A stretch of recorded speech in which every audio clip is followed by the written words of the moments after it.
Faire cette vidéo, ça peut paraître totalement con. Parce que je n'ai pas beaucoup d'abonnés, donc je n'ai pas forcément une grosse visibilité. Et de toute façon, même si j'en avais une, je ne suis personne pour juger de ce qui se passe. Je ne suis personne, mais cette vidéo me tient très à cœur. Batman est mon super-héros préféré de l'univers DC Comics. Un super-héros que j'aime depuis que je suis tout petit. J'ai adoré le personnage dans la trilogie de Christopher Nolan avec un très bon Christian Bale. Mais depuis qu'il est incarné par Ben Affleck, je l'aime encore plus. Parce que, selon moi, Ben Affleck est le meilleur Batman au cinéma. Ben Affleck est un acteur qui a été très vite décrié. Dès qu'on a eu l'annonce de son rôle de Batman dans les prochains films DC Comics, beaucoup de voix se sont levées pour dire que ce n'était pas le bon acteur pour le rôle, qu'il allait détruire le personnage. Alors que non, c'est la meilleure chose qui put arriver à DC Comics d'avoir Ben Affleck comme Batman. Je pourrais faire un parallèle pas si bête avec la franchise James Bond. Quand Daniel Craig a succédé à Pierce Brosnan, lui qui est un acteur blond s'est pris un bashing phénoménal juste à cause de sa couleur de cheveux. Parce que James Bond est forcément brun. Au final, Daniel Craig est une des meilleures choses qui soit arrivée à la franchise James Bond. Il va entamer son 5e film et le personnage n'a jamais été aussi populaire. Et quand je vois toutes les rumeurs persistantes sur le cas Ben Affleck, comme quoi après une grande implication sur le projet d'univers étendu de DC Comics. Il voulait d'ailleurs réaliser lui-même le film solo sur Batman. On entend depuis très longtemps un désengagement de Ben Affleck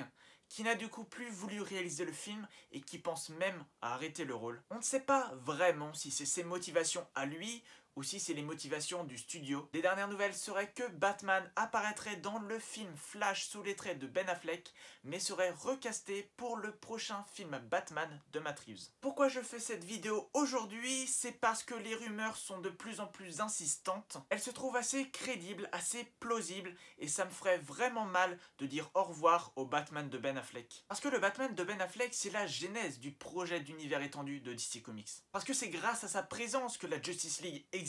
C'est grâce à sa présence qu'on a cet univers étendu.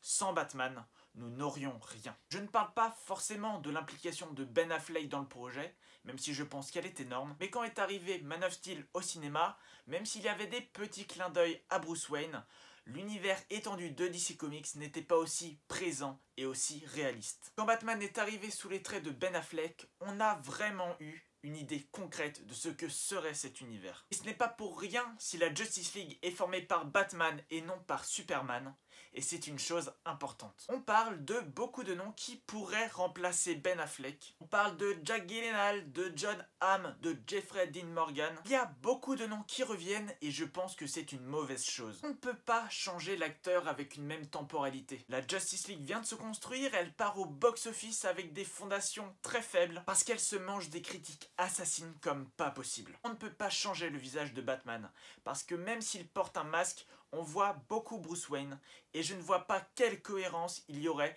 à changer le visage du personnage. Ben Affleck est Batman. Ça me ferait vraiment mal que Ben Affleck abandonne le projet, ou pire, en soit destitué. Parce que sans avoir eu son film solo, avoir créé une mythologie autour du personnage à travers les différents films, c'est pas possible. Ça me paraît inconcevable de s'arrêter en si bon chemin. Je sais bien que mon idée est un petit peu idiote, de vouloir faire cette vidéo, de parler de Batman alors que je n'ai aucun impact, que faire cette vidéo ne changera rien aux décisions qui pourront être prises, mais j'avais envie de faire cette vidéo. J'avais envie d'apporter tout mon soutien à Ben Affleck, qui est selon moi le meilleur Batman au cinéma. J'avais envie de donner tout mon soutien à ce personnage que j'aime tant, à ce personnage qui a marqué mon enfance, mon adolescence et maintenant ma vie d'adulte. J'avais envie de donner tout mon soutien à cet univers étendu qui est en train de se créer dans un contexte très difficile. Vous ne pouvez pas enlever à Ben Affleck un rôle aussi important, un rôle pour lequel il semble né, juste parce que les critiques semblent mauvaises ou que vous ayez envie de changement. Parce que dans l'écurie d'en face, Chris Evans est passé de Johnny Storm à Steve Rogers et s'en sort très bien. Merci à Ben Affleck pour les 2 films qu'il a déjà fait sous le costume de Batman. Merci pour ça. Et j'espère vraiment le revoir dans de prochains films sous les traits du justicier de Gotham. Et s'il m'écoute, ce qui est totalement naïf de ma part, s'il entend ces mots, Ben, n'abandonne pas, tiens bon, fais face, parce que tu mérites ce rôle, parce que tu es fait pour ce rôle. Et parce que tôt ou tard, les personnes qui ne sont pas encore convaincues le deviendront. Et tu entreras dans la légende des super-héros cultes au cinéma. À tous ceux qui entendraient cette vidéo et qui pourraient avoir un impact sur les prochains événements concernant Batman, Bruce Wayne et Ben Affleck, s'il vous plaît, réfléchissez-y. Ne faites pas une immense connerie. Et ne rendez pas incohérent l'univers grandiose qui est en train de se construire. Je vous laisse sur ces mots. Vous savez quoi faire.